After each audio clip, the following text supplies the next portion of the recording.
On manifeste ce qu'on tolère. Bien souvent, on est programmé pour se dire « je veux ça ». La version la plus haute de moi, elle veut ça.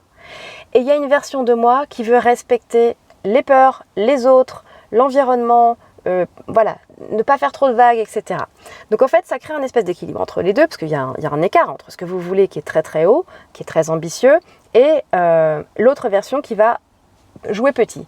Et donc en fait, vous allez manifester ce que vous tolérez, ce qui est ok pour vous des deux côtés. Alors, je ne fais pas une généralité, il y a des gens qui ont déjà switché, si vous avez déjà switché, passez votre tour. Là, je m'adresse surtout aux personnes qui n'ont pas encore switché.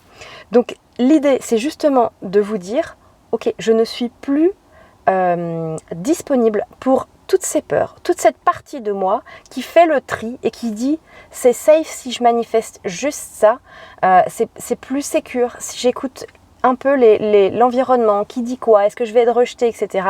Je le laisse de côté, je ne suis plus disponible. Donc il n'y a plus cette espèce de... J'écoute mon envie la plus haute et les peurs derrière, c'est j'écoute mon envie la plus haute et point. Et je vais là, je prends la décision, je fais le choix conscient de me diriger à cet endroit. Je sais qu'il y a des peurs qui vont être là, qui vont peut-être me parler, je m'en fous, je ne les écoute pas, je les laisse de côté.